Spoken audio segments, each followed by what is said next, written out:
아니 근데 저는 이번 태양절 행사 모습 보면서 좀 유독 눈에 띄는 게 외국인들의 모습이 아니었나 하는 생각이 들어요. 서커스 공연의 그 맨 앞줄에도 아까 보셨습니다만 그 외국인들이 많이 앉아 있고 또 주체 사상 국제 토론회 이게 가능한 일인지 모르겠습니다만 어찌됐건 뭔가 특별한 이유가 있는 거 아닙니까? 올해 이 태양절을 이런 방식으로서 이제 꾸려 나간다는 게 원래 그 주체 사상 국제 토론회는 과거부터 있었던 겁니다. 그래요? 그리고 과거에 굉장히 성대하게 했어요. 그리고 그때만 해도 북한이 좀 잘 나갈 때잖아요. 그래서 비동맹 외교 이걸 통해 가지고 굉장히 북한을 추종하는 또는 북한을 모델로 삼는 나라들이 굉장히 많아서 그때만 해도 굉장한 거였는데 그 이후로 이제 북한이 몰락을 하게 되면서 지금 한 20개국 정도 남은 것 같더라고요. 이번에 보니까 몽골, 태국, 독일, 스위스 등 20여 개 해외 친북 단체들이 이제 왔고 그러니까 과거에는 사실 국가 차원에서도 관심 갖고 이게 말하면 사회주의권에서 왜 지도 사상이라는 게 있잖아요. 네. 레닌주의, 막스주의, 주체 사상 이랬는데 이제는 참가한 사람들 딱 보게 되면 이게 그냥 어느 나라나 좀 이상한 사람들 외교관이 아니라 국가기관이 아니라 그렇죠. 국가기관도 아니고 이제 몇 명이 온 거고 걔네들 입장에서는 아니 뭐 그냥 관광하는 거잖아요. 가서 만세 한번 불러주고 하면은 그냥 그러니까 그런 식으로 좀 온 것 같고 최근에 이제 코로나 때문에 이거 못했잖아요. 그렇지. 이게 풀리니까 이제 다시 반제국주의 뭐 연대를 강화한다 이러는데 아까 보셨잖아요. 그 중에서 우리가 이름하는 사람 하나도 없고 약간 외국인 웅변대회 같은 느낌이 비슷한 느낌이에요. 그런 거예요. 느낌이에요. 저도 뭐 태양절 하게 되면 떠오르는 기억이 좀 있는데 대체로 그 평양시 내에 있는 모든 학교에 있는 학생들이 4월 15일이 되게 되면 김일성이 탄생했다고 하는 그 생가를 방문하게 됩니다. 망경대. 예, 망경대 고향집이라고 하는.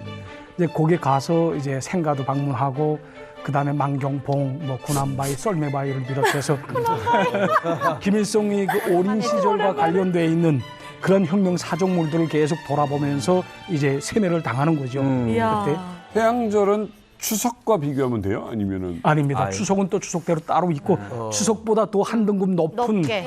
예, 혼지순례 민족 느낌? 최대의 명절이다라고 얘기를 합니다. 설명절보다 더 우선순위 있다. 네. 설보다 위라고요? 그 약간 미국으로 따지면 크리스마스 그래서 그럼 민족 최대의 명절이다. 그렇죠. 민족 크리스마스 크리스마스. 같은 예수님 태어나신 거 크리스마스 같은 저희 북한 최대 명절 역시 이제 태양절을 이야기를 하고 있는데 매년 이제 4월 15일이면 아주 성대한 행사가 이제 펼쳐집니다. 기념식과 함께. 그런데 올해 북한의 태양절은요 이전과 달라진 게 있었다고 해요. 바로 이 태양절이라고 하는 그 명칭을 거의 사용하지 않았다는 거.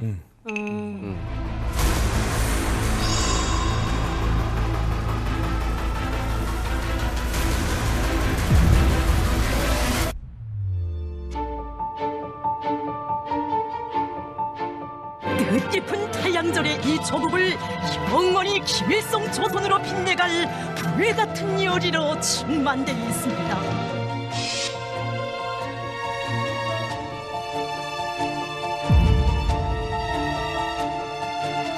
자, 김일성 생일인 태양절이 사라지고 있다. 내 조국이 민족 최대의 경사스러운 4월의 명절이 왔습니다. 뜻깊은 4월의 봄 명절과 더불어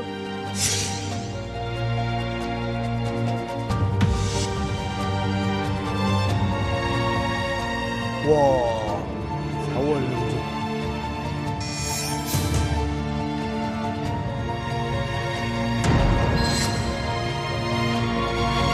많이 바뀌었네요. 네, 아니 삼대 북한에서는 사실 태양이라는 거는 어떻게 보면 유일한 수령, 김일성 그 자체인데 그런 태양절을 없앤다는 게 말이 돼요? 이게 태양절을 없앤다라는 게 뚜렷한 징후로 올해부터 포착되고 있어요. 이미 김정은은 자기 아버지 김정일의 색깔 지우기에 나섰잖아요. 네. 예년. 근데 태양절이라는 용어를 쓰지 않는다? 이거는 아예 할아버지의 색깔을 북한 체제에서 지워버린다라는 뜻을 갖고 있어서 굉장히 충격적인 사건인데 그 증거를 제가 좀 찾아왔어요. 자, 북한 노동신문 기준으로 작년 2월 18일부터 4월 15일 사이 태양절이라는 용어가 사용된 기사가 총 36건 릴리즈 됐습니다. 작년에. 그런데 올해 기준으로 같은 기간 노동신문에 태양절이라는 용어가 사용된 기사는 몇 건이었을까? 작년에 36건이었잖아요. 올해는 단 한 건. 단 한 건. 그것도 태양절 당일에 어쩔 수 없이 쓴 기사 한 건밖에 없었습니다.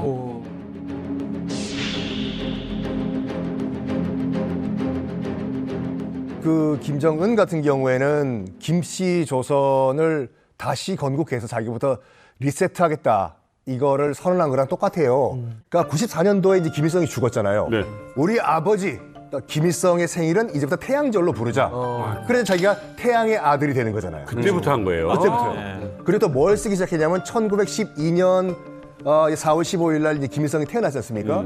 1912년부터 주체 1년이라는 연호를 쓰기 시작했는데 이렇게 연호를 쓰고 이제 태양을 띄웠다가 이제부터는 한 국가의 태양이 두 개가 뜰 수가 없잖아요. 그래서 먼저 떴던 태양을 지워버리는 거죠. 와우. 이게 얼마 안 됐구나. 얼마 안 돼요. 1997년부터 썼어요. 김정일까지는 몰라도 김정은 세대에 와서 이제 태양이라는 건 유일신 개념이잖아요. 근데 이제 본인이 그 자리에 올라가야 되는데 태양절을 씀으로써 이제 할아버지의 후광 효과로 여기까지 왔지만 할아버지가 더 이상은 후광 효과가 아닌 장애물이 될 수 있다라고 판단한 게 아닌가. 그 4.15 명절 같은 큰 행사를 준비할 때 노동당 중앙위원회 조직지도부하고 선전선동부가 이제 이 문구라든가 그다음에 행사 일정 전반을 다 조율을 합니다. 뭐 가령 예를 들어서 뭐 위대한 수령 김일성 동지는 영원히 우리와 함께 계신다. 뭐 태양절 기념 이런 그 단어 문구 이런 거는 자기 마음대로 정하지를 못하기 때문에 김정은이한테 보고 문구를 올려서 비준을 받습니다. 예, 그렇게 돼 있는 시스템인데 이제 뭐 태양절을 지운다 이거는 결국에 가서는 김정은이 태양절이라는 단어를 잘 쓰지 말라 뭐 이런 그런 지침을 내렸다는 것으로 이제 우리가 해석할 수 있다고 봅니다. 이번에 조금 놀란 게 어떻게 보면 김정은 할아버지를 굉장히 좋아하는 줄 알았거든요. 왜냐면 생김새나 뭐 옷도 그렇고 다 따라하는 느낌이 있었잖아요. 근데 뭔가를 지금 지우려고 했어. 이게 과연 지워지느냐. 이러다가 자기가 지워지면 어떡해. 그러니까. 큰일 나는 거야. 누가 개나면 누가 개나면 누가 개나면 대박이다. 야 대박이다 이건. 야 진짜 이거는. 남석동구 날 보고 한번 얘기해보라고. 우리 북조선의 태양이 누굽니까? 북조선의 태양? 김일성. 김일성이지. 김일성? 다시 한번 생각해보라고. 나를 잘 보고 얘기해보라고. 짭정은? 맞습니다. 박수. 이게 뭐야? 뭘 박수 쳐? 박수 치지 마. 뭘 박수를 쳐? 내가 시킨 대로 하라고. 사실 우리 할아버지가 돌아가신 지 벌써 30년이 됐습니다. 그 말은 뭐냐? 이제는 태양이 저물었다. 그러면 이제 북조선에 새로운 태양이 떠야 되는데 그게 누구냐? 바로 이 김정은이 아니겠습니까? 네. 그래서 태양절을 쓰지 말라고 금지를 내렸습니다. 그러니까 우리 리만갑 동무들도 앞으로는 태양절을 쓰지 말라고. 알겠습니까? 쓰고 안 쓰고를 떠나서 태양을 쓰신 그분께서는 지금 너무 꽉 조여서 얼굴이 점점 여기가 뻘게 지금 얼굴이. 그래서 태양이 빨간 겁니다. 괜히 빨간 게 아닙니다. 야 빨린다 얼굴이.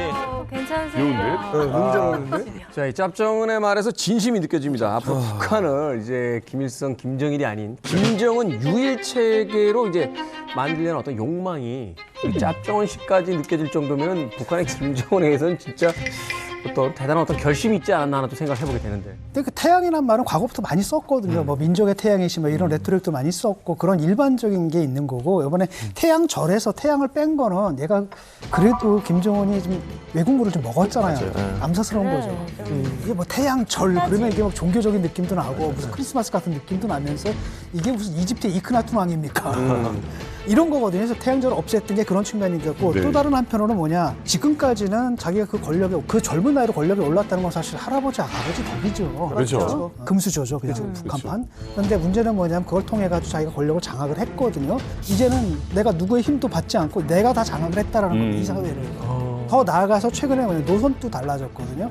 김일성, 김정일 노선이 이제 폐기가 되는 겁니다. 그게 이제 3대 헌장, 조국통 뭐 3대 헌장탑 없애고 그 선대까지만 해도 뭐가 있었냐면은 한 민족이다. 남한과 북한은 한 민족이고 그 내에서 모든 전략과 전술이 나왔는데 선언을 해버린 거거든요. 이제는 다른 나라다. 적국이다 이렇게 선언을 해버렸거든요. 그래서 내가 이제는 완전히 새로운 나라를 건설할 것이며 새로운 전략을 펼 것이다. 이걸 선언하는 차원에서 이제 태양절이라는 걸 없애고 점점 중점을 자기한테로 갖고 오는 거예요. 그 사실 태양절의 위상의 변화를 대놓고 보여주는 게 이 군산 태양궁전 참배입니다. 그러니까 김정은과 같은 경우에는 이제 그 할아버지 아버지의 생일인 뭐 태양절, 광명성절에 주문해서 이제 최측근들하고 해마다 계속 그 kumsuan 태양 궁전을 참배했었거든요. 근데 사실 원래는 kumsuan 태양 궁전이 1994년에 7월 8일 김일성이 이제 사망한 이후에 그 주석궁이었던 자리를 kumsusan 기념 궁전으로 이제 명명을 하면서 이걸 바뀝니다. 그랬다가 2011년 그 12월에 이제 김정일이도 또 사망하지 않습니까?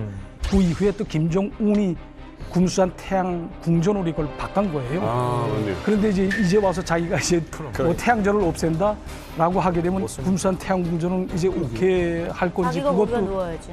자기가 거기에 누울 수도 있고. 예. 그리고 제가 또 놀란 소식이 하나 더 있더라고요. 뭔데? 태양절이라 부르지 않는 것도 놀랐는데 김일성 생일이 4월 15일이잖아요. 근데 이번에 김일성 광장에서 행사한 태양절 행사를 4월 14일에 했어요.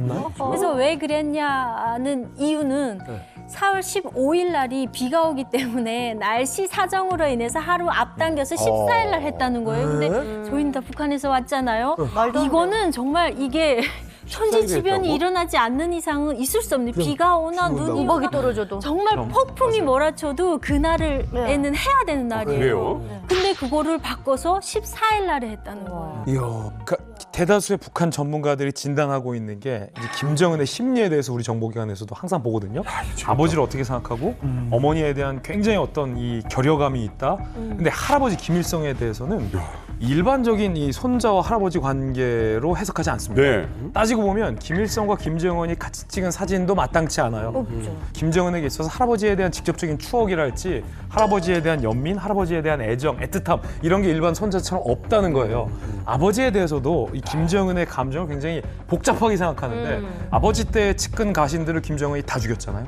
제일 신호탄이 고무부였고 자기의 어머니가 아버지로부터 나중에 냉대받고 굉장히 극한 암투병이라는 죽음의 고통 가운데서 자기조차 보지 못한 채 임종도 못 지키게 하고 어머니와 나를 떼놓게 했다라는 아버지에 대한 어떤 굉장히 분노의식이 김정은의 잠재 속에 있다는 거예요. 아마 광명성절로 아버지 생일을 부르잖아요. 북한에서 향후에 광명성절이라는 호칭이 어떻게 되는지도 좀 지켜보면 할아버지에 대한 김정은의 어떤 굉장히 뭐 냉철한 마음, 아버지에 대한 뭐 애정과 분노가 섞여 있는 마음이 향후에 이제 광명성절에 대해서도 북한이 어떻게 될지 좀 봐야 될 것 같아요. 이게 이렇게 선대지우기를 해가지고 아주 성공한 케이스가 있어요. 제가 봤을 때는 김정은 총비서가 아마 역사 공부를 많이 하고 있는 것 같아요.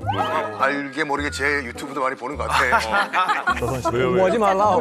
봐봐요. 조선이란 나라는 태조 이성계가 건국을 했잖아요. 네. 근데 조선왕조실록 태조실록을 보면 이성계 편이요. 이성계에 관련된 기록은 이방원이 있었어요. 네. 그러니까 이방원이 자기 아버지 이성계를 어떻게 썼냐면 자기가 뜨기 위해 가지고 바보를 만들어 말하는 거야. 그러니까 지금 그 우리가 알고 있는 이성계에 대한 기록은 아들에게 휘둘리고 여인에게 휘둘리고 정치 노립에게 휘둘린 바보였다라고 기록이 돼 있어요. 근데 봐봐요. 이성계 같은 경우는 20살 때부터 여진족, 그다음에 홍건적, 외적과 맞서 싸우고 한 나라를 새로 창업을 한 사람이에요. 이런 사람을 바보로 만들었다? 이방원 입장에서 봤을 땐 죽이고 싶겠지, 자기 아버지를요. 근데 죽일 수는 없고 어떻게 하냐? 그냥 바보로 만들어버리고. 근데 실제로 이방원 같은 경우는 자기 아들이 세종대왕이잖아요. 세종대왕한테 가스라이팅을 한 거예요. 실제로 우리 조선이라는 나라는 무는 할아버지인 이성계가 열었지만 실질적으로 창업은 내가 했다. 라는 가스라이팅을 계속했어요. 그러니까 그게 조선이 망할 때까지 쭉 이어져요. 그러니까 이게 성공한 케이스다 보니까 아마 김정은 총비서도 이 스토리를 아마 어디서 공부를 했지 않나. 또 이제 최근에 김정은을 우상화하는 노래를 발표를 했거든요. 네, 친근한 어버이라는 신곡을 발표했는데 너무 웃긴 건 이 어버이라는 호칭도 예전에는 김일성 그렇지, 수령님, 어버이. 어버이 수령님 이렇게 할 때 부르는 거였는데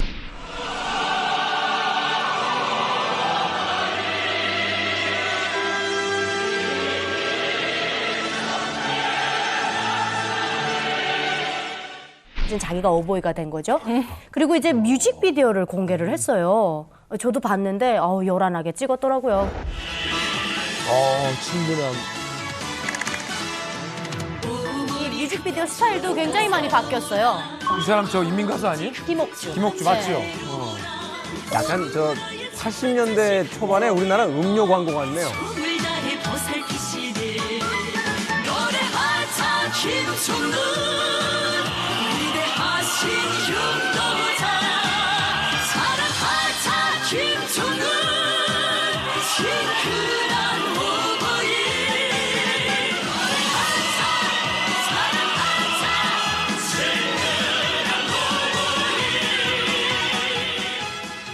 김정은의 어떤 행보를 보니까 이런 생각이 좀 드네요. 처음에 이제 그 자리에 올랐을 때만 해도 이렇게 좀 뭐라고 할까 불안해하고 전전긍긍하고 하다 이제 ICBM 성공에 이르게 되면서 좀 나르시시즘?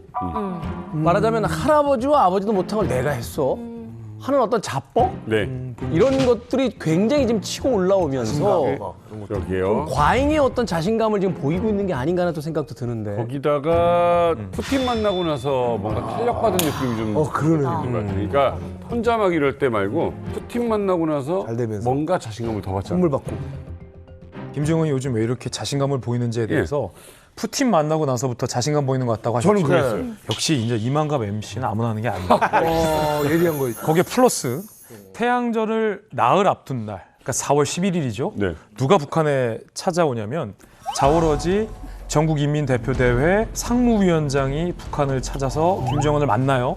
근데 이 사람이 중국 서열 3위예요. 오, 그래요? 네. 그리고 올해가 북중 수교 75주년.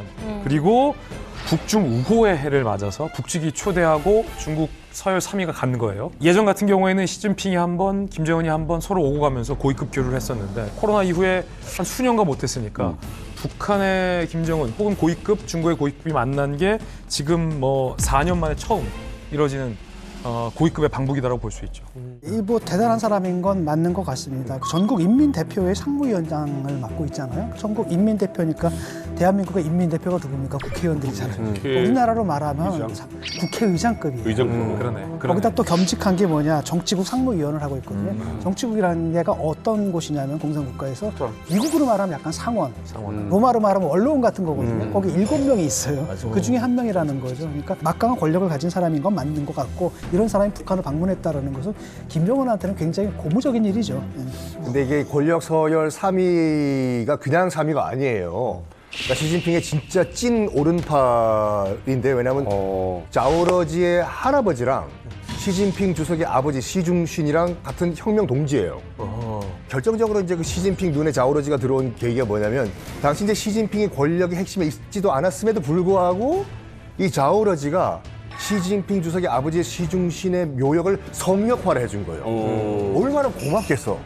그러니까 자기 할아버지랑 그러니까 집안끼리도 일단은 그 연이 닿았고, 그랬더니 우리 아버지 정말 불쌍한 우리 아버지를 성역화 시켜줬기 때문에 명목상 서열 3위가 아니라 너는 찐 서열 3위가 되라라고 명령을 해버린 거죠. 너무 궁금해지는데 짭정은 씨 이번에 그 자오러지는 왜 만난 거예요? 뭐 무슨 비밀 얘기한 거예요? 사실 그 자오러지 동무 같은 경우는 무슨 아니야. 중국 원 발음입니다. 자오러지 동무 같은 경우는 사실 이 징검다리에서 디딤돌 같은 친구입니다. 이 말이 뭐냐? 우리 북조선의 목표가 있다면 바로 우리 진핑 형님을 만나는 거 아니겠습니까? 작년에만 봐도 내가 그 러시아를 가서 우리 푸틴 형님을 만났더니 전 세계적으로 많은 사람들이 저한테 관심을 갖지 않았습니까? 그래서 올해는 꼭 우리 찐핑 형님 좀 만나게 해달라고 그렇게 내가 부탁을 하기 위해서 만났습니다. 한 일리가 있을까? 그럼 마지막에 이렇게 인사했을 때는 무슨 얘기하고 이렇게 인사를? 부탁을 하는 입장이니까. 우리 두 나라는 뗄래야 뗄 수 없는 하나의 만나게 관계다. 해달라. 합장을 해달라. 이 보통을 따면 쉬고 이런 거. 따고. 따고. 짭정훈 씨의 이야기가 이 가능성이 많다는 게 뭐냐면 어떤 점에서요? 그 지금 그러니까 우리 정부에서도 자오러지 방북 시에 그러니까 김정은과 시진핑과의 만남이 이제 조율되지 않겠는가라는 그런 그 상식적인 이야기도 지금 현재 나오고 있고요. 그리고 또 이제 올해 말쯤 되게 되면 이제 김정은이 베이징을 찾아가서 시진핑과 이제 회담을 할 수 있다라는 그런 관측도 제기되고 있습니다. 특히 이제 그 푸틴 같은 경우에는 지금 그 방북 일정을 조율하고 있다는 그런 말까지 지금 언론에 계속 나오고 있거든요. 이런 것을 이렇게 종합적으로 봤을 때 이제 뭐 김정은 그리고 시진핑 푸틴 이렇게 북중로의 삼각관계가 더욱 끈끈해질 수 있는 그런 가능성도 우리가 배제할 수 없다고 봅니다. 네, 이 김정은은 점점 더 강해지는 대북 제재를 피하기 위해서 이 위기를 또 벗어나기 위해서 밖으로는 이제 시진핑, 푸틴 형님들에게 이제 잘 보이기 위해서 최선을 다하고 있다라면 북한 내부에서는요, 바로 이곳, 바로 이 지역에 집중을 하고 있다 하는 이야기가 나오고 있습니다. 최근 김정은이 자신의 모든 지지 기반과 측근들이 있는 평양보다 더 중요하게 여긴다는 이곳. 이곳은 대체 어디일까요? 김정은의 몸은 평양에 있지만 아마 마음은 24시간 이곳을 향하고 있을 것이다 라고 말할 정도예요. 과언이 아니에요. 김정은이 자신의 힘을 키우기 위해서 집중적으로 들여다보고 있는 곳, 북한의 군수시설의 메카로 불리는 곳, 핵개발 시설부터 ICBM 미사일 기지, 북한 최대의 화약고, 말 그대로 핵보다 더 무서운 그곳, 자강도입니다. 자강도.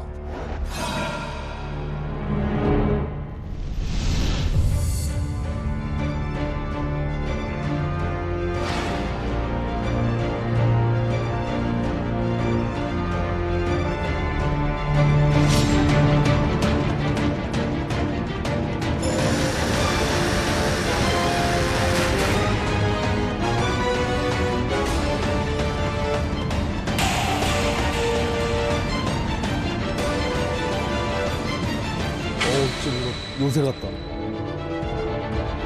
하필 자강도가 북한 최대 화약고이자 이제 마음의 고향이다, 김정은의.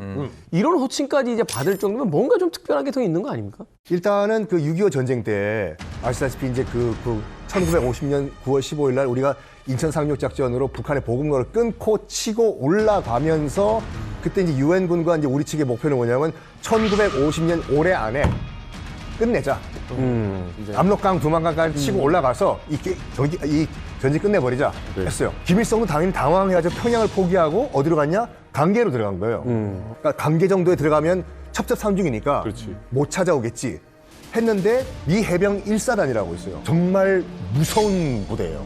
그러니까 이제 그 태평양 전쟁 때 우리가 영화로도 알고 있는 오키나와 전투, 그다음에 인천 상륙 작전 다 성공시킨 2차 대전의 영웅 같은 부대야. 미국의 엘리트 부대고. 미국의 엘리트 부대예요. 해병 1사단. 미국 해병 1사단이 봤을 때는 이거 건국한 지 몇 년도 안 되는 약간 오합지졸 군대를 본 거예요. 이거. 그냥 게릴라들 같이. 그렇지. 게다가 또 수도를 또 첩첩산중 저 안에 뭐 강계인가 그대로 옮겼대요. 치러 가자. 가자! 해서 올라갔어. 그때가 1950년 11월이에요. 어디였냐? 지금 그 자강도, 양강도 부근에 있던 장진호라는 호수 부근을 지나가고 있어. 장진호 전투. 맞아요. 마침 그때 이제 중국에서 지원군이 들어오고 이른바 중공군이요.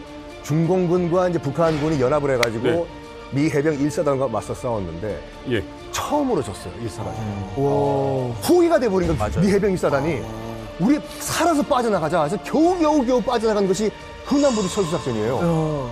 그은 보라가 비날리는 그러니까 이때부터 이제 지리한 그 휴전 협상이 이제 시작이 되거든요. 그 북한 입장에서 봤을 때는 이 강계를 중심으로 한 지금 자강도 지역이 조선인민공화국을 살린 지역이다. 다시 일어나게 된 그리고 세계 최강의 미 해병 1사단도 여기에 들어오다가 망했다.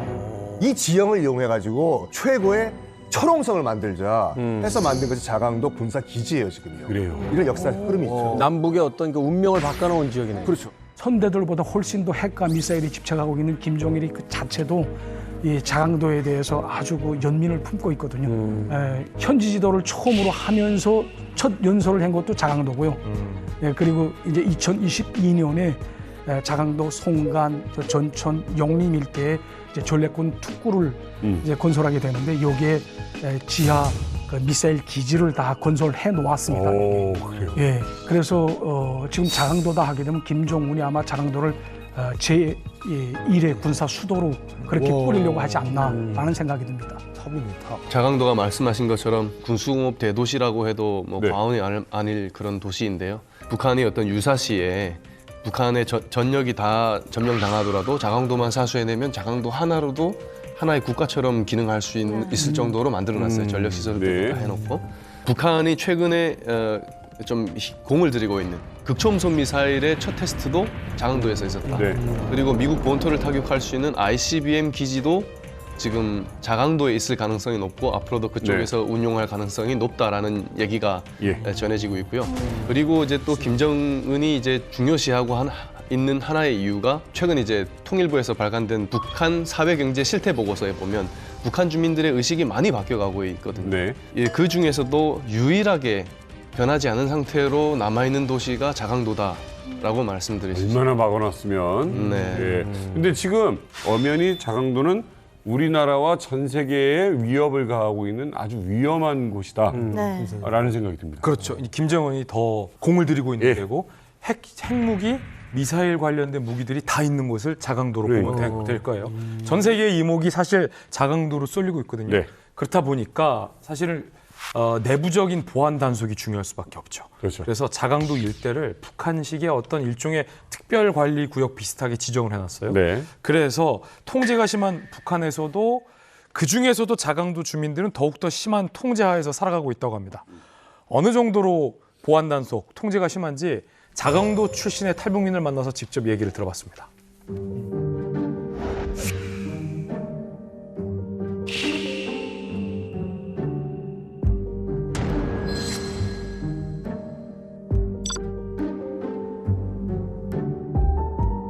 자강도 사람들이 나갈 때는 무조건 당국의 승인을 받아야 해요. 윤리당위원회, 군당위원회 그렇게 다 절차를 받아야 됩니다. 그리고 그 승인을 받는 데까지 기간이 평균 보름이라는 시간이 걸립니다.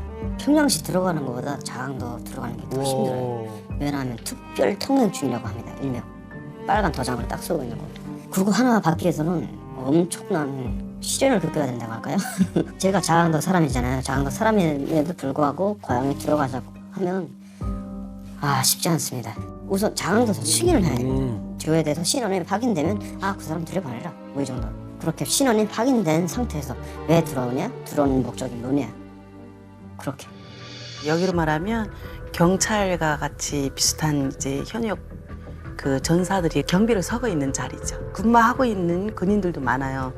말하자면 자강도와 량강도 근처에 해중이라는 그런 데가 있어요. 이제 딱 경계선이죠. 거기가 핵을 만드는 하나의 큰 시설로 김정일이 그 시대에 이제 거기가 들어왔어요. 그쪽에는 그 누구든 내리지 못해요. 자강도 사람을 지금 유독 통제하는 이유는 자강도 사람들이 군수공장에 대해서 너무나도 많은 비밀을 알고 있기 때문입니다. 저의 고향도 군수공장 3개씩이나 있어요. 가장 큰 군수공장이 이팔연합기업소 명칭이 이렇게 나도 저기 가서 저희 전춘군에만 해도 성량공장을 비롯해서 차강기 공장 그리고 이팔연합기업소 이렇게 3개가 있거든요. 겉으로는 차강공장이나 성량공장이라고 했는데 내부는 다 군수공장이에요. 유일하게 북한에서 믿을 수 있는 곳은 자강도밖에 없거든요. 자강도 주민들과 자강도 군수공장. 거기서 핵도 만들 수 있고 90%가 자강도에서 생산된다고 보시면 됩니다. 실제로 저희가 이제 통일부에서 발간한 그 탈북민 자료를 한번 보면은 자강도에서 76명, 그 여자 163명, 전체 238명만 탈북을 했어요. 이게 함경북도 같은 경우에는 19,000명이 탈북을 했고요.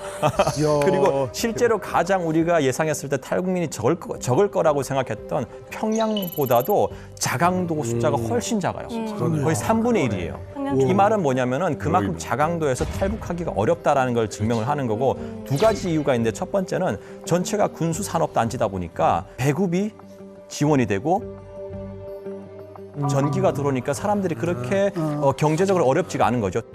두 번째는 정말 강력한, 정말 상상하기 싫은 사상 교육이 이곳에서 일어나는 거예요. 그러다 보니까 탈북에 대한 상상력 자체가 싹 트지 못하는 거예요. 좀 약간 첨언을 드리면 저희 대학교 때 자강도 출신들이 꽤 많았거든요. 그래요? 네. 자강도 출신들이 대학교 오잖아요. 대학교 오면은 보통 지방에서 온 사람들은 평양 내지는 평양 인근에 배치받으려고 해요. 남으려고. 네, 남으려고 노력하는데 자강도 출신들은 돌아가려고 해요. 네. 평양 하나도 안 부러워해요. 북한에 좀 신기하더라고요. 북한의 유대인들이라니까요. 네. 정말. 그리고 되게 뭔가 자부심을 갖고 있거든요. 네, 좀 다릅니다. 아니 하나만 좀 여쭤봐요. 자강도에서는 한국 드라마나 음악을 많이 듣습니까? 듣는 사람 없습니다. 제가 확실하게 말씀드릴 수 있어요, 그 부분은. 압록강이 있는데도? 갖다 줘도 안 봅니다. 그러니까 사상. 네. 사상교육 때문에. 네. 저도 자강도 살 땐 아예 안 봤어요. 대학교 가서 봤지. 어떤 느낌이냐면 정신승리.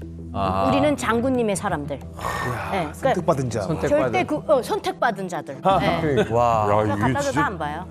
소름이 끼쳤어요. 지금 저 얘기 듣고. 아니 이렇게 어떻게 보면 자강도 주민들을 통제할 정도면은 외지인은 아예 뭐 거기 들어가는 건 아예 불가능했는데. 그러게요.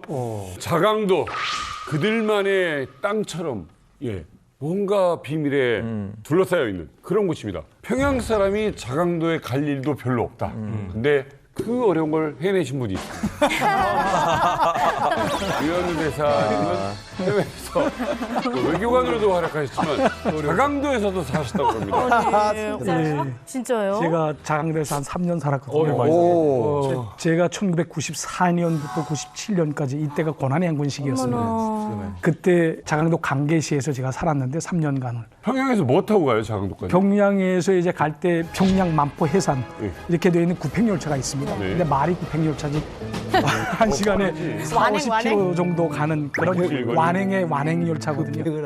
네, 그래서 저는 아무래도 당의 지시를 받고 그러니까 뭐 배치장을 가지고 이제 강계에 내려갔는데 이제 강계에 가려고 하게 되면 이제 송간, 뭐 전천, 영림을 비롯해서 이제 계곡에를 넘어야 합니다. 그러니까 계곡이라는 게 조선시대 때는 겹고개라고 얘기를 했대요. 그러니까 중중첩첩 하야고 계속 격격이 산이 있으니까 그러다 보니까 한 번 이제 강계까지 들어가는 그 노상에 터널이 21개가 있어요. 21개의 터널을 지나야지만 이제 강계에 도착하는데. 예.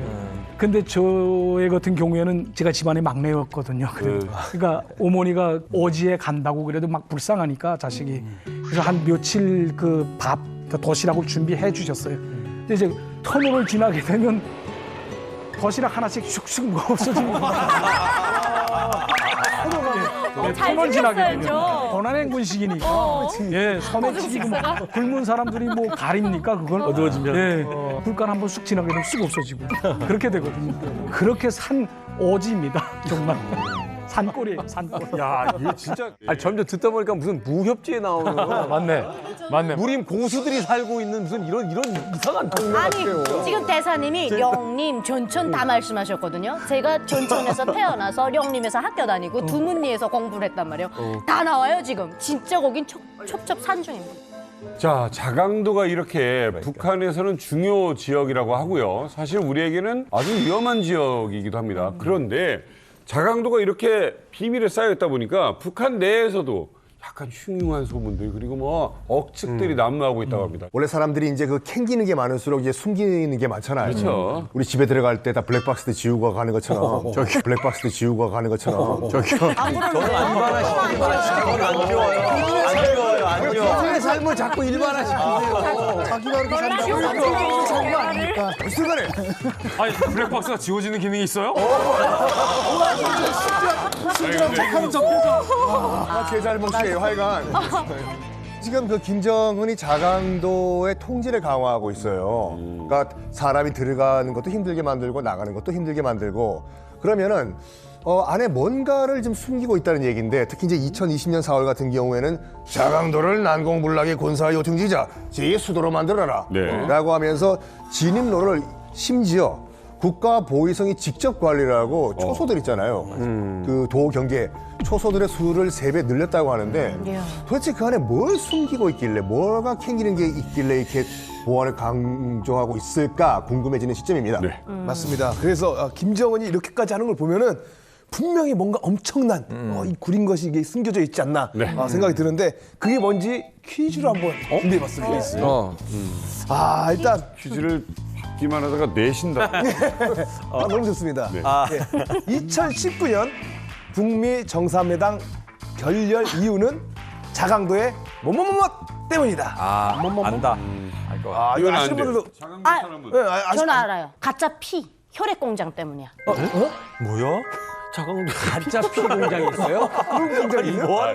이렇게 앰플 같이 있는데 이게 가짜 피거든요. 그러니까 혈장판이라 그러나? 인공혈액. 네, 그거 꽂는 공장이 자강도에 있어요. 이게 흉흉한 소문 억측이 이런 거구나. 그럼 아니 정답은 바로 비밀 핵 시설입니다. 그렇죠. 알 것 같은데. 지금까지 표면적으로 드러난 핵 관련된 시설은 2군데 위치가 거론되고 있어요. 뭐 영변, 그리고 함경북도 길쭉은 풍계리. 풍계리. 그래서 영변과 풍계리 이 두 곳이 북한에 드러난 공식적인 핵시설이잖아요. 그런데 국제사회가 파악하고 있기론 북한이 아마도 보유하고 있을 것이라고 추정되는 핵 탄두 개수가 적게 잡아도 180개. 네? 80개요? 한 60개. 그런데 영변과 풍계리 2곳만으로는 이 180개에 달하는 핵 물질을 다 생산하고 보관하는 대로는 부족하다라는 게 전문가들의 공통적인 지적이에요. 그러면 어디인가 이곳 말고 비밀 핵 시설은 있을 것이다. 많은 전문가들이 의심하고 있는 것이 바로 자강도. 자강도에 이른바 비밀 핵 시설 혹은 핵 관련된 물질들을 숨겨두고 있을 것이라고 추정하고 추측하고 있습니다. 특히 2019년 북미 정상회담이 결렬된 이유가 김정은이 숨겨놨던 비밀 핵 시설을 미국이 알고 있었고 트럼프 전 대통령이 그걸 딱 언급했을 때 김정은이 목 뒤서부터 뻘개졌다. 그것이 혹시 자강도와 관련 있는 게 아니냐 이런 전망이 많았습니다. 그래서 저희가 그때 당시 영상을 준비했습니다.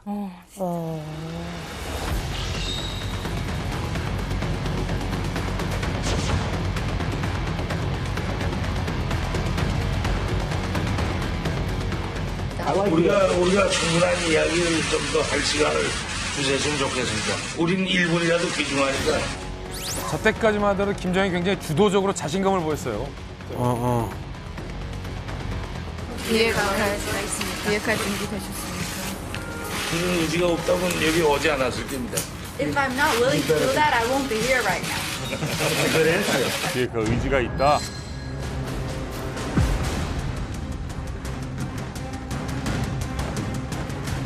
축이 이번에 받아들이지 않은 것은 현재 미국이 그러한 기회를 놓친 것이다. 얼굴이 굉장히 어둡다. 저는 생각합니다. 와, 그냥 바로 그냥.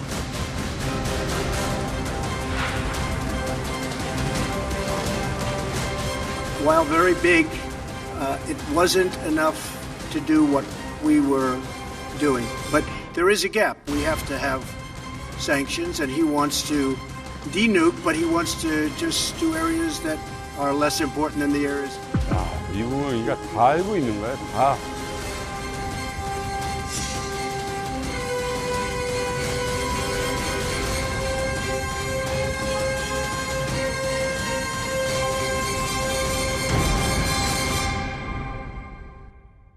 김정은 입장에서는 사실은 1차 회담까지만 하더라도 굉장히 자신감이 차 있었어요. 그래서 특히 이제 외신 취재 기자들에 대해서도 우리말로 야, 방해하지 마라. 지금 굉장히 중요한 얘기하고 있다라며 우리는 핵 포기 의사가 있다라는 것을 공개적으로 밝혔고 트럼프 당시 대통령도 이에 화답하면서 분위기가 좋았거든요.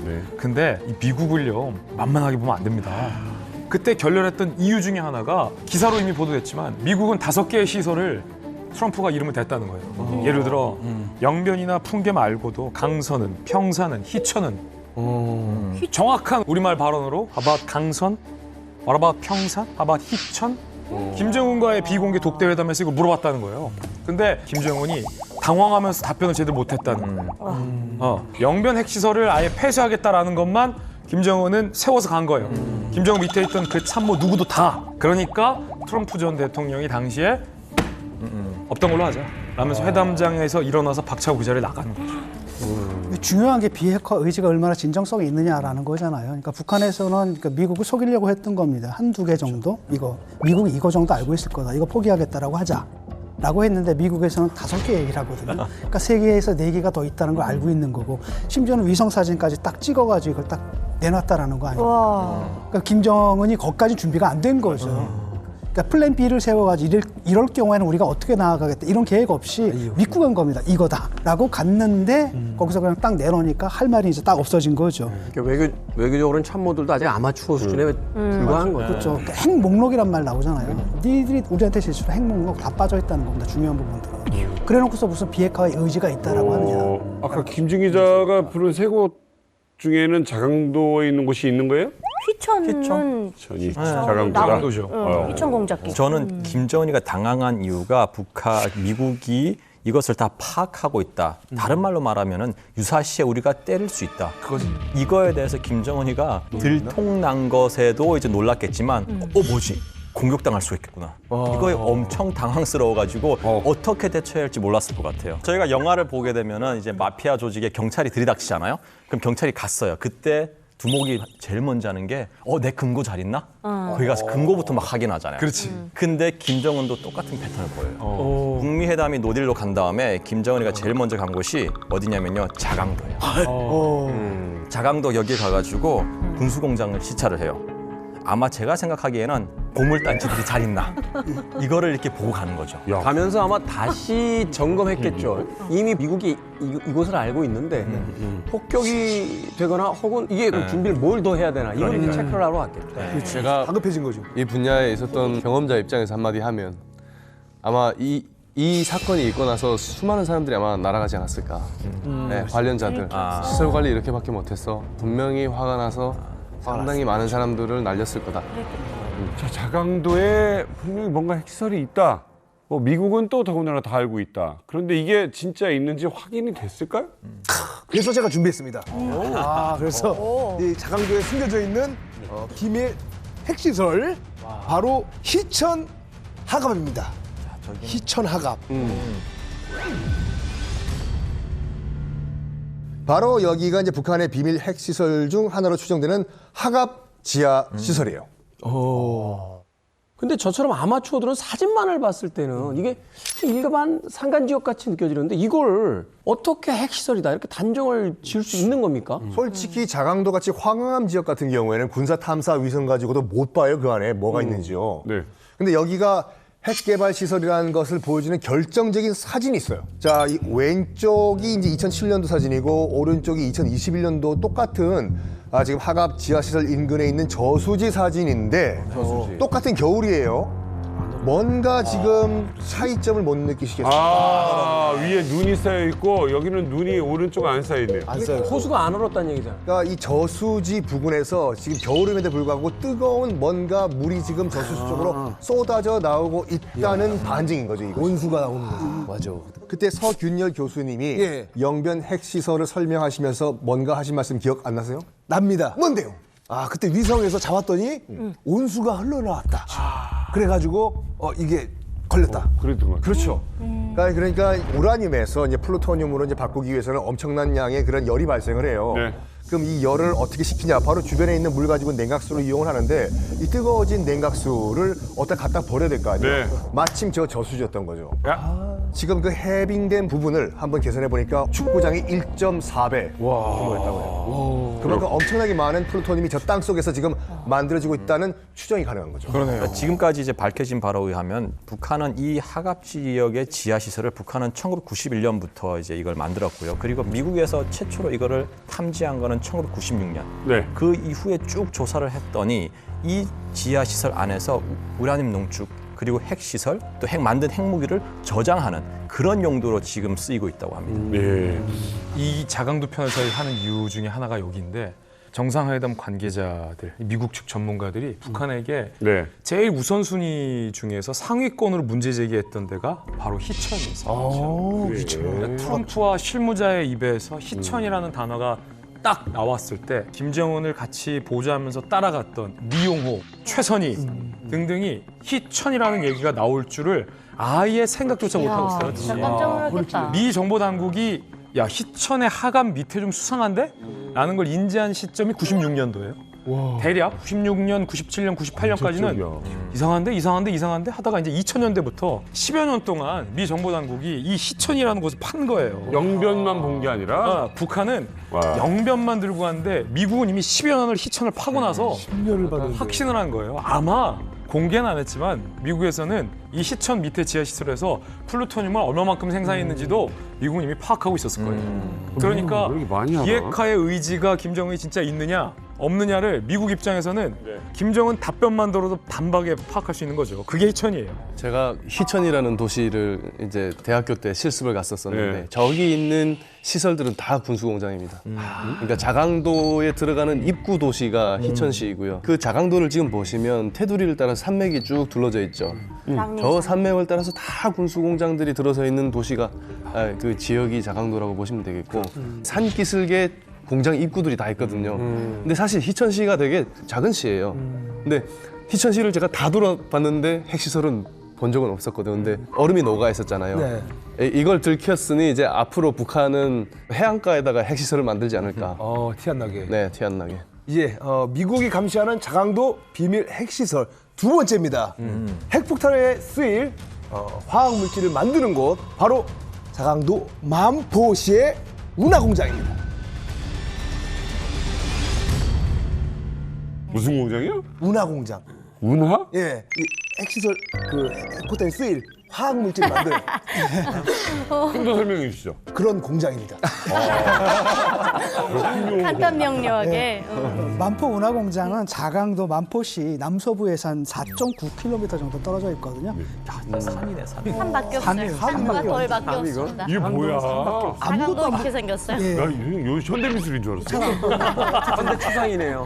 저 공장에는 이제 본부, 지원 시설, 뭐 변전소, 전기 분해동, 생산 공장, 그다음에 혼합 충전 공장, 탄약 창고 등등등등 네. 다양한 시설들이 있습니다. 그리고 지하 벙커하고 또 창고 등으로 이어지는 진입로까지 다 마련되어 있는데 이게 이제 위성 사진에 찍힌 거죠. 야, 이걸 어떻게 이게 그러니까 CIA 보고서도 있어요. 근데 앞서 봤던 이제 희천 지역에 비해서는 유사시에 미국이나 우리가 때릴 우선순위는 조금 떨어지는 곳이 이 만포 운하공장인데 절대로 이 운하공장을 만만하게 보면 안 되는 게 일단 지리적으로 보면 산 사이사이 협곡 계곡 사이사이에 공장들이 막 숨어 있는 거예요. 맞아요. 그래서 요격도 어려운 지역인데 그럼 이곳에서 운하공장에서 도대체 뭘 생산해내느냐.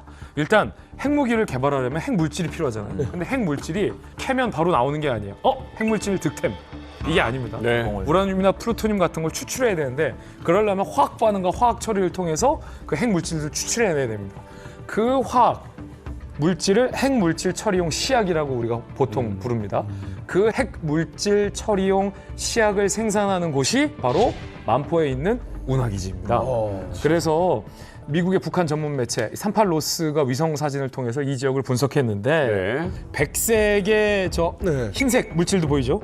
이게 일종의 플라스틱 소재로 추정되는 시약통입니다. 2016년 당시 수십 개였는데 2021년 당시에는 수백 개로 늘어났고요. 2023년 9월에는 아예 추가 창고까지 설치한 것으로 파악이 됐습니다. 자, 그러면 이게 뭘 의미하느냐? 핵 물질 처리용 시약 생산량이 기하급수적으로 늘었다는 건 핵 물질 생산량에 쓰였다는 거죠. 그래서 이 시약 생산량의 증대는 곧 핵실험의 양, 핵무기 생산량의 증가분과 비례한다. 이렇게 보면 됩니다. 또 이제 운하공장이 일반 공장이 아니라는 걸 우리가 어떻게 볼 수 있냐면 경우가 엄청 삼엄한데요. 그 대공포 부대가 7곳이 저 이제 운하공장을 감싸고 지키고 있다는 거죠. 대공포 부대가 와서 7개가 지킨다? 그럼 일반 공장은 아닌 거죠. 말하자면 일반적인 폭격기나 이제 전투기가 들어가는 것에 대한 방어 체계가 들어 있다. 한 가지 첨언을 하면 우리가 위성 사진을 봤을 때 약간 플랫하게 보이는데 실질적으로 가보면 아마 되게 가파른 산 속에 들어가 있어요. 그러면 이게 일반적인 미사일로 공격하기 어렵습니다. 들어갔다가 풀업 기동해서 수직으로 꽂아야 되는데 이럴 경우가 좀 어렵거든요. 이럴 경우에는 보통 우리가 순항 미사일을 사용하는데 순항 미사일 같은 경우는 대공포나 이런 걸로 요격이 가능하죠. 자, 미국이 감시하는 자강도 비밀 핵시설 마지막입니다. 이거는 직접 핵폭탄을 터트리는 핵실험 장소입니다. 바로 자강도 시중군 무명산입니다. 무명산이요? 무명산. 저기가 무명산이 있는 시중군이 어디냐면은 강계와 만포 사이에 있는 뭐 이름 모를 약간 자그마한 동네예요. 그러니까 무명산이 말 그대로 이제 없을 무 이름 명자. 그러니까 이름이 없는 산이에요. 거기도 무슨 산 이름을 붙여야 되는데 그냥 무명이다 해서 무명산 된 거거든요.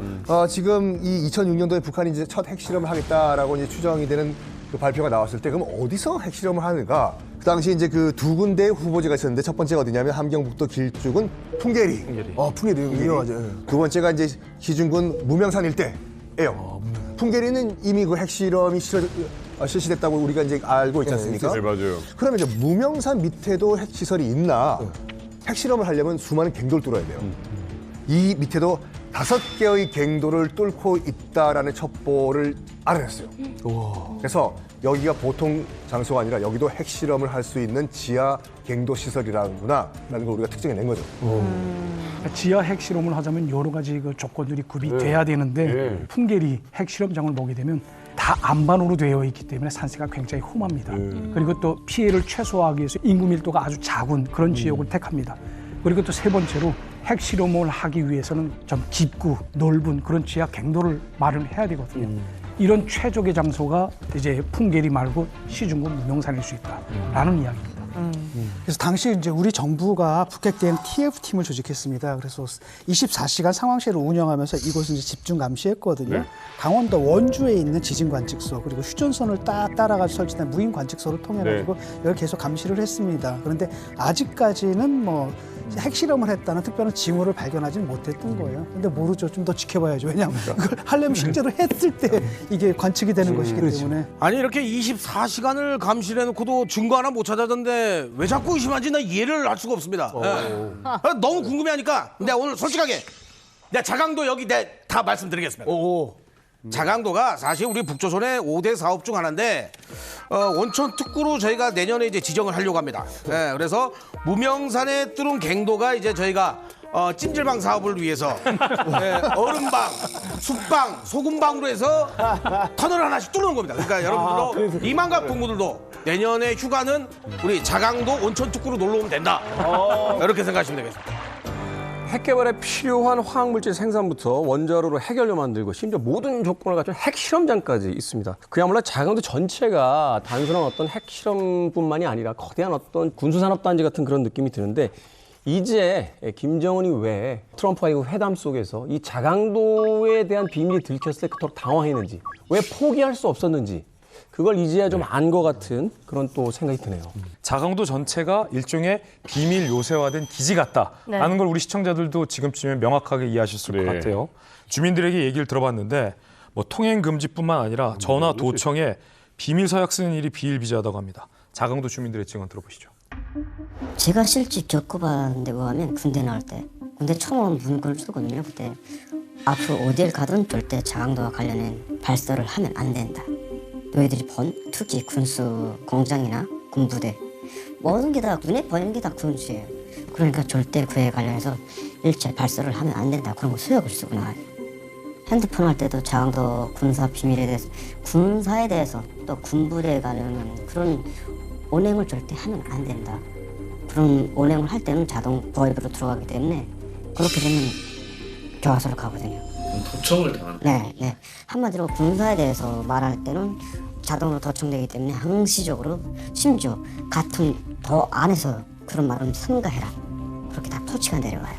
자강도는 1구5로 되어 있고요. 지방 사람들은 다 평양도 똑같습니다. 1, 2. 그렇게 해야 감시관리소에서 이거 자강도 사람이구나. 단번에 감시할 수 있도록 자강도만은 1구5입니다. 서로가 감시시켜요. 군대 나와서도 느낀 것도 있는데 특히 자강도 사람들은 친구가 별로 없어요. 북한 안에서는 친구가 없어요. 같이 이렇게 한 식탁에서 밥을 먹고 친구들끼리 먹다가 실수라도 말하면 어느새 그게 다음날은 벌써 보고가 되니까 서로가 믿지 못하고 항상 감시 속에 있거든요. 자강도 사람들의 삶이 진짜 단 한 발자국도 자유가 허락되지 않고요. 근데 그곳에서 살고 있는 사람들은 아직 그 삶을 모르고 있습니다. 자기들이 어떤 삶을 살고 있는지. 나가봐야 이렇게 되는구나. 이렇게 사는 게 사람답게 사는 거구나. 이렇게 알겠는데 자강도에서 사는 사람들은 절대 깨닫지 못하고 있어요. 너무 고지시켜서 그래. 정부가 하라는 대로 그냥 다 시키니까. 지금 당장 전쟁 일어난다고 해도 김정은을 지키기 위해서 목숨까지 바치려고 하고 있는 게 바로 북한에서 유일하게도 자강도 사람들밖에 없습니다. 아니 북한에 원래 이동의 제한이 있으니까 뭐 통행 제한까지는 이해를 했습니다. 근데 도청까지 당하고 자신들의 어떤 사적인 이야기까지 다 감시당하고 있는데 아니 북한 어딜 가도 자강도보단 낫지 않아요? 근데 자강도에 대한 그런 어떤 뭐 자부심 막 이건 도대체 이해가 잘 안 되는 부분인데. 저도 지금 인터뷰를 보면서 알았던 게 내가 왜 회령에 와서 그렇게 짧은 단시간 안에 그 주체 사상이라고 하는 게 그렇게 빨리 빠져나갔고 왜 탈북을 실행할 수 있었는가가 이제야 저도 제 자신이 이해가 됐어요. 그 안에서는 이제처럼 숨소리 하나, 뭐 눈동자 하나도 다 감시당하다가 이제 그 함경북도 해령시에 가니까 그만큼 깨어 있었고 장마당이라는 게 있지 않습니까? 자강도는 장마당이 그렇게 활성화돼 있지 않습니다. 그래요. 중국에서 들어오는 공산품이나 이런 것들을 아예 접할 기회가 없어요. 그래서 자강도 사람들은 자기들이 도청당하는 거 당연하다고 생각하고 감시당하는 거 당연하다고 생각을 하고 제가 자강도에서 살 때 그 함경북도에 이 사람들이 장군님 전화선 1호선을 구리로 동으로 돼 있는데 그걸 이제 잘라다가 중국에 팔았다는 거예요. 그래서 우리가 온 학생들이 그 강계실로 나가가지고 걸기 모임을 한 적이 있어요. 이 정말 반역자들을 살려낼 수 있는가, 네. 타도해야 된다 이럴 정도로 자강도 사람들은 그런 생각을 전혀 못했던 것 같아요. 제가 자강도 군수공장들의 실습을 갔었었는데 숙소가 이제 없어서 이제 그 군수공장 직원들 집에서 이제 분산돼 갖고 이렇게 객식구로 지냈었거든요. 네. 북한은 일반적으로 주민들이 인심이 좋지가 않습니다. 자기들 먹고 살 것도 없으니까. 근데 이제 여기를 갔더니 이 사람들이 되게 인심이 좋은 거예요. 그러니까 집도 흔쾌히 내주고 반갑게 맞아주고 자기들 먹던 음식도 나눠주고 그리고 실제 저희 대학교 동기들 중에 혹은 뭐 선후배 중에 이제 자강도 출신이 있었는데 그 집에 이제 방문을 했어요. 가면은 되게 융숭하게 대접을 해주는 거예요. 뭐 고기며 뭐 쌀밥이며 아주 융숭하게 대접해주더라. 근데 진짜 북한 정부가 제공하는 배급으로 그렇게 살고 있다라는 거예요. 북한 전체에서 전기가 귀하잖아요. 그렇죠. 자강도에는 전기 난방이 되는 아파트를 자강도 주민에게 선물해 준 적도 있고요. 평양 못지않은 최신식 아파트 860세대를 자강도 주민에게 선물하기도 했습니다. 집을?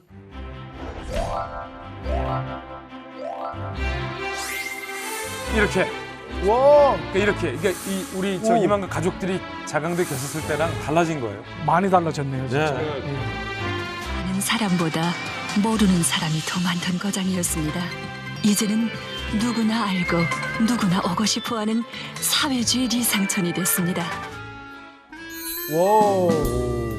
오, 좋은데?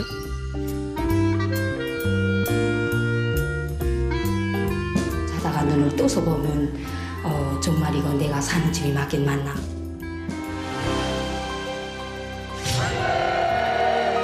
숭송과 애국의 힘과 열정을 다 바쳐갈 교리를 피력해 했습니다. 와. 보시면 자강도 주민들에게 제공되는 혜택을 모아보면 식량, 전기, 아파트, 최신식 아파트까지. 배급은 예술이네요, 그래도. 그러니까 김정은이 줄 수 있는 건 자강도한테 다 준다. 이렇게 봐도 돼요.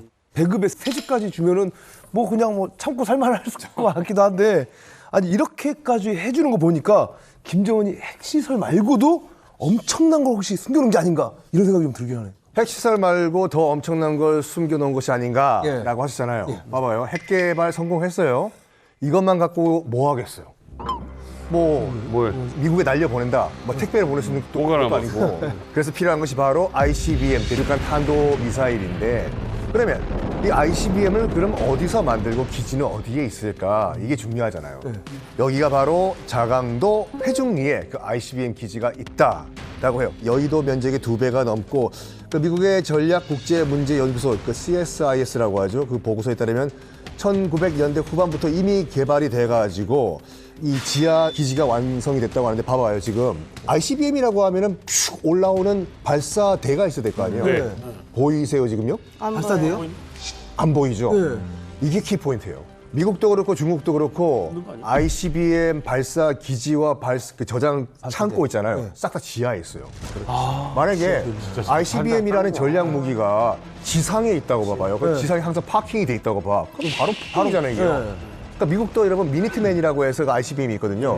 그 발사할 때 보면 공상과학 영화 같이 지상 아무것도 없는데 뚜껑이 열리면서 로봇태권 부위가 거기서 지하에서 올라와 있대요. 그래서 저기가 지금 ICBM 기지인 것으로 지금 추정이 되고 있으나 어디서 발사가 되고 어디가 저장됐는지 알 수가 없어요. 현재까지 우리가 지금 여러 가지 첩보로 수초합을 해가지고 이제 알아낸 거에 따르면은 들어가는 입구 같은 경우에는 35m 정도의 이제 그 입구와 직경 25m의 이제 출구가 있어가지고 드라이브-스루 미사일 검사 시설이 있다고 해요. 뭐요? 드라이브-스루. 미사일이 이제 드라이브-스루 같이 입구에 들어가면 아 이쪽 오케이.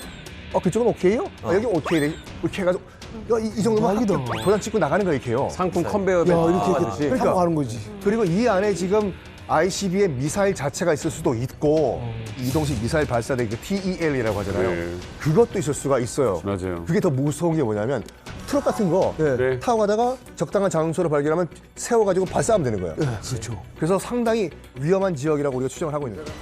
아니 북한이 지금 이제 고체 연료도 이제 거의 완성 단계라고 이제 들었는데 와 이러면은 이제 준비 시간도 이제 엄청나게 이제 단축된 거잖아요. 거기다 이동식 발사까지 하면은 너무너무 위험해지는 거 아닌가요? 그러니까요. 이게 지금 가장 우리가 걱정하고 있는 게 바로 이거잖아요. 잠수함 말고 어디서 갑자기 튀어나와서 기동으로 발사할지. 희천에 크게 군수공장이 한 3개 정도 있거든요.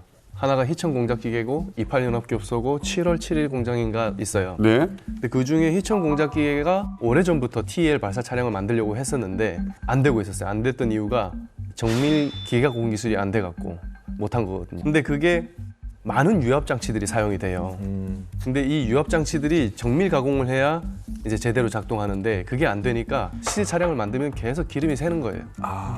네, 근데 이게 완성된 시점이 2006년, 7년쯤이고 사실 이게 우리 정보기관이라든가 우리나라 쪽엔 좀 잘 알려지지 않아서 한 17년, 18년 때 북한이 TEL 발사 차량을 많이 보여주는데 저게 중국에서 가져온 걸 이제 개조한 거다 이런 얘기를 많이 했었는데 제가 알고 있기로는 2006년, 7년에 완성이 돼서 그때부터 만들기 시작했다. 다양한 TEL 발사 차량들을. 네. 그 이동식 발사대를 텔이라고 하고 최근에 북한이 이제 기차에서 발사하는 것까지 선보였는데 근데 이게 생각보다 효용성이 떨어진다는 분석이 많아요. 왜냐면 이게 엄청난 핵무기를 싣고 이동을 해야 되는데 거의 뭐 무진동 차량 수준까지는 아니더라도 흔들림이 좀 적어야 되거든요. 이게 자칫 흔들리면은 이동하다가 터져버릴 수가 있어요. 불안정이죠. 그래서 통상적으로 북한이 텔 혹은 기차에서 발사할 때 굉장히 천천히 느리게 이동해야 된다는 한계가 있습니다. 그러면 타겟이 될 확률도 높아진다는 거고요. 그렇죠. 그게 북한의 지금까지 최고 고민이었습니다. 그런데 북한이 이거 해결했어요, 최근. 자, 질문. 이거 어떻게 해결했을까? 1번. 침대는 과학이다. 스프링을 단다. 흡수되게. 2번. 텔이나 기차 말고 또 다른 수단을 발명한다. 3번. 또 다른 시설을 이용한다. 뭘까요? 1번. 충격 흡수를 해야 되니까 거기다 좀 그래, 스프링 푹신한 거를 좀 1번이. 넣는다. 물침대 차량 개발. 물침대 좋다. 진동이 있어도 안 되고 근데 북한의 도로 사정은 뻔하고 미국이나 우리 같은 경우는 진동을 잡아주는 기술을 개발했을 거예요. 엄청난 예산을 들여서. 맞아요. 근데 북한은 문제 해결법이 좀 남다릅니다. 이게 속도가 느리다, 발각될 수 있다잖아요. 그렇죠. 그러면 속도를 빠르게 하거나 진동을 없앤다 쪽으로 해결하는 게 아니라 그걸 다 지하화로 숨겨버립니다. 역시. 그래서 안 보이게 한다. ICBM을 조립하는 그 조립 기지부터 이동하는 도로 모두 다 지하 시설로 숨겨버려요. 2018년에 자강도 지역에 있는 주요 군수 공장을 잇는 지하 갱도 관통 공사가 완성됐다라는 첩보가 있었어요.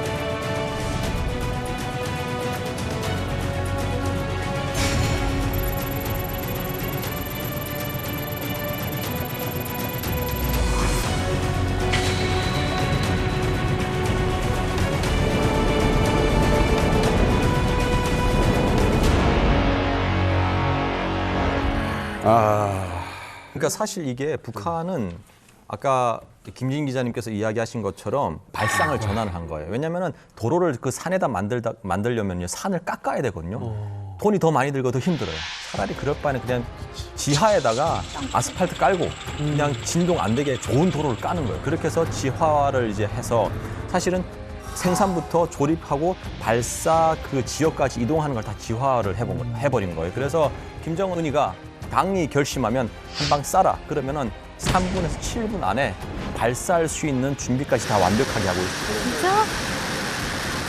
이게 평양에서 가까운 데도 아니잖아요. 왜 저기다 있을까? 그러니까 이게 자강도가 지금 이렇게 된 데는 김일성의 공습 공포증이 큰 작용을 했다고 봅니다.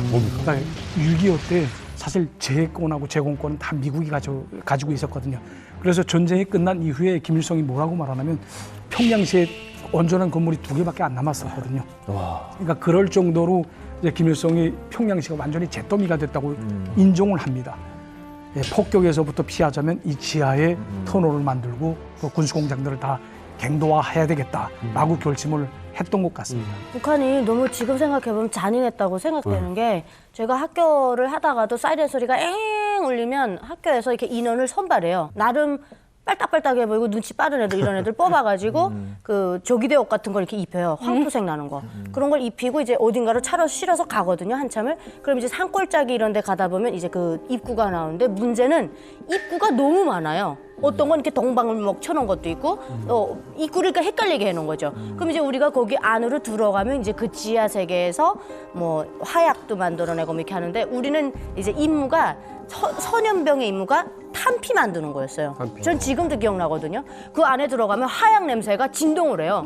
근데 우리 아이들이 그걸 마스크도 없이 찍어냈다니까요. 그때 들어갔을 때 그 지하 깊이가 어마어마하고 또 들어오실 때도 그 무전기를 다 사용했어요. 일하시는 분들이. 근데 무전기 성능이 어느 정도로 좋냐면 반대편에 그 굴을 이렇게 맞바다 뚫으면 그쪽에도 다 연락이 된다는 거예요.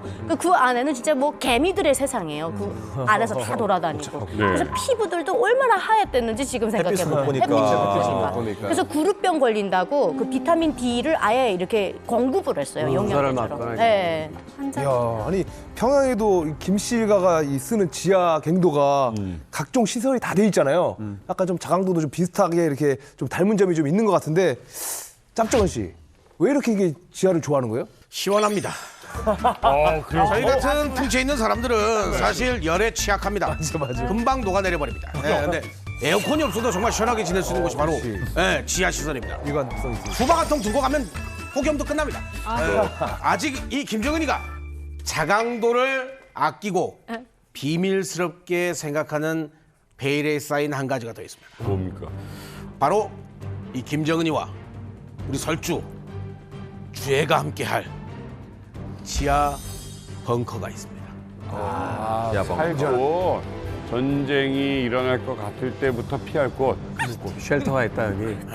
그러니까 아닌 게 아니라 이게 통신이고 뭐고 다 되어 있을 테고 평양은 우리나라 남측과 너무 가깝고 그러면 그쪽에서 요새화돼 있는 곳에 숨겠다.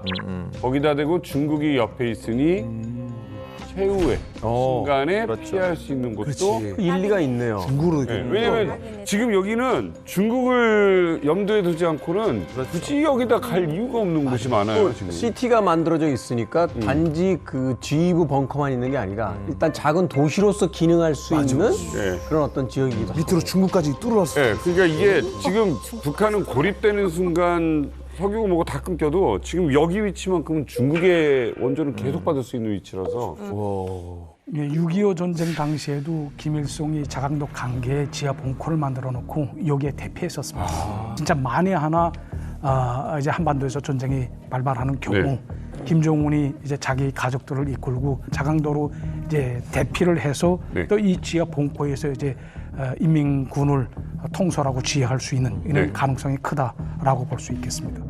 이 지하 벙커 위치가 아주 구체적으로 드러나지는 않았습니다만 위성 사진을 통해서 특정은 됐습니다. 바로 강계시 신흥리인데요. 최근 건설된 건물과 또 갱도 입구로 추정되는 곳으로 연결된 도로까지 지금 볼 수 있고요. 폭이 한 5m 정도 되는 도로가 아스팔트로 깔끔하게 포장이 돼 있어서 굉장히 이례적인 모습이다라고 볼 수 있습니다. 포장도로 끝을 보면 경비부대 지휘부와 막사로 추정되는 건물까지 포착이 됩니다. 여기서 좀 더 확대해 볼게요. 자, 그러면 이렇게 깔끔하게 포장된 도로 보이시죠? 이 도로 끝부분에 산 중턱으로 연결된 2m 폭의 작은 도로가 존재하고요. 그리고 그 끝에는 지하갱도 입구로 보이는 시설까지 이렇게 보입니다. 저희가 빨간색 동그라미를 쳐놓은 저곳이 지하갱도의 입구로 보이는 시설로 분석되고 있습니다. 아니 김정은의 이 지하 벙커라면 사실 그 시설도 진짜 어마어마할 것 같은데요. 지금 현재까지는 김씨 일가의 그 어떤 지하벙커 시설에 대해서 정확하게 알려진 건 없습니다. 사실상 이게 알려진다라고 하면 사명이 다 했다라고 봐야 되는 거죠. 우리 정보기관이 알고 있다 하더라도 공개하진 않을 거라 생각합니다. 알 것 같아요. 예. 알 겁니다, 분명히. 감지하는 순간부터 이 시설은 지하 몇 미터 깊이에 있을 것이라는 추정부터 시작해서 이걸 어떻게 공격할지에 대한 방법들도 고민하고 있을 겁니다. 미국의 GBU라는 벙커 버스터 같은 경우에도 거의 100m 수준까지 파괴할 수 있고 우리 현무포도 120m 정도 뚫을 수 있다라고 보여지고 있고요. 현무5라는 걸 개발했다라고 하지 않습니까? 이것은 뚫는 것도 뚫는 거지만 거의 전술핵 폭탄급의 위력을 가지고 있기 때문에 아예 산을 무너뜨려 버리는 그런 용도로도 사용이 될 수 있다. 김정은의 그 지하 벙커 그 자체가 단순히 무슨 피신을 위한 그런 그 네. 피신처로만 이용되는 것이 아니라 이게 우리가 관광할 수 없는 게 또 뭐냐면 벙커에서부터 중국 국경까지 직선으로 30km밖에 안 된다는 말입니다. 이걸 뚫러 가지고 이제 쭉 중국으로 도망갈 수도 있다라는 추정을 할 수 있어요.